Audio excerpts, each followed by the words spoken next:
জিনিস বুঝলাম না, একটা মানুষ ভালোবাসার শিক্ষা দেওয়ার জন্যই একটা উদ্যোগ নিছে, যুব সমাজ নষ্ট হয়ে যাবে কিছু? অবশ্যই ক্ষতি হবে, অবশ্যই। এর ইফেক্ট শুধু প্রসারী মোহাব্বতের এই কর্মকাণ্ডের মাধ্যম দিয়ে পুরো যুব সমাজটাকে বিপদগামী পথে নিয়ে যাচ্ছে।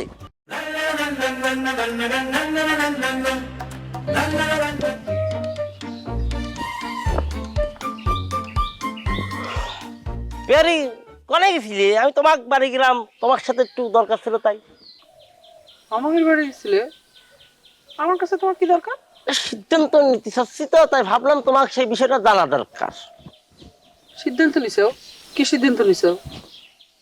ও নিশ্চয় মহব্বতের নামে কেস করার সিদ্ধান্ত নিছো। না, মাইন্ড করো, মহব্বতের নামে কেস মামলা করলি পরে তো তুমি মাইন্ড খাও, সেজন্য ওই ব্যক্তি মহব্বতের নামের উপর আর কেস মামলা করতেছি না, কিন্তু আদালতের প্রাঙ্গণ থেকে ওই লাভ স্টেশনে মিস্টেশন কি একটা সার্কাস আছে সেটা বন্ধ করার জন্যই রাজা করণীয় দরকার সেটা করতেছি।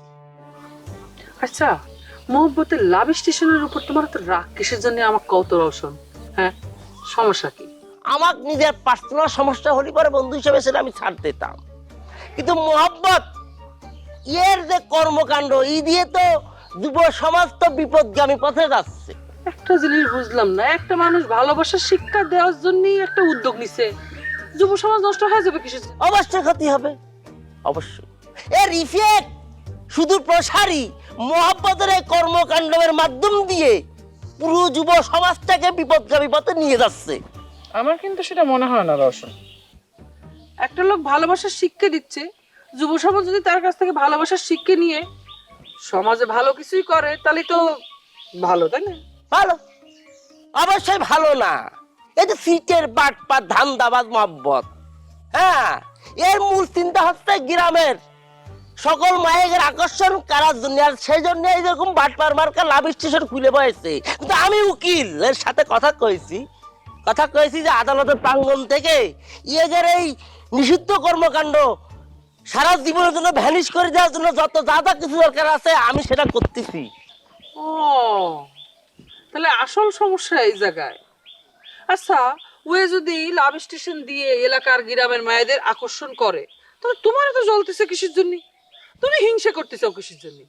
ভালোবাসার বিপক্ষের লোক তুমি, একটা ভিলেন মিয়া। আমি জানতাম তুমি তার পক্ষ নিয়ে কথা কবা, এই শয়তানের জন্য তুমি তোমার জীবনটা নষ্ট করলে, বুঝছো? সে তো তোমাকে কোনো বার্তা দেয় না।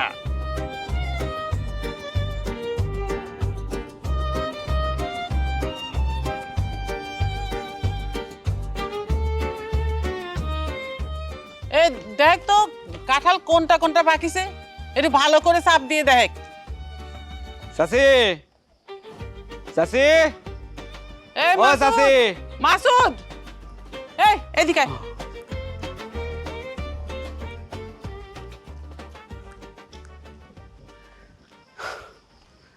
কি হয়েছে? চাচি লাঠিখান নিয়ে যায়, আবার কি দরকারে পড়ে?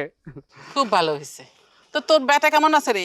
বেশি ভালো নয় চাচি, হাত এখন মচকাইছে, ডাক্তার গলার সাথে ঝুলাই ঝুলাই দিছে, আবার কিছু ওষুধপত্র দিছে, কিন্তু সে বেটা ওষুধ খাবে না, কয় যে তার নাকি ব্যথা নাই। ওই পোলাপান মানুষ তো, তাকে ব্যথা একটু কমই লাগে। ও চাচি ঠিক হয়েছে।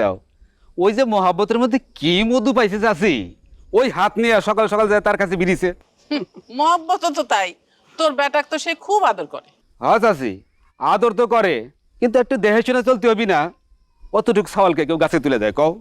আর যদি একটু বড় কোনো ঘটনা ঘটতো তাহলে তোর সারা জীবন লাল দানার ভাত খাওয়া লাগতো। একদম ঠিক কথা কইছু। আচ্ছা টাকা কত লাগিছে রে? তুই খারা, আমি দিয়ে দিই। না চাচি, ওই টাকা পয়সা তো আমি খরচ করি নি, আমার কাছে কোনো হিসাবও নাই। ওই সব কিছু খরচ করেছি ওই পিয়ারি। হ্যাঁ, হ্যাঁ পিয়ারি গেছিল নাকি? হ্যাঁ চাচি, পিয়ারি গেছিল জন্য তো কোনো ঝামেলা হয় নাই। আমি যদি একটা কেস করে দিতাম মহব্বতের নামে, কিন্তু ওই পিয়ারি তো ঠেকাইলো।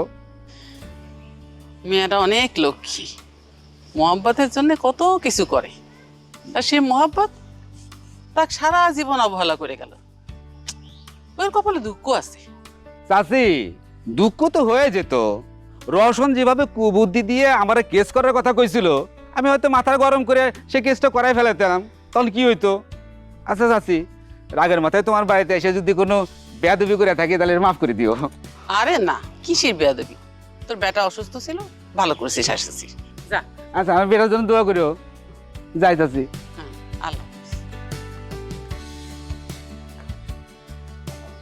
এই শফি, কিরে পাইছো একটাও? এই কি কথা, একটাও পাকে নাই? দেখ দি, দেখ দেখ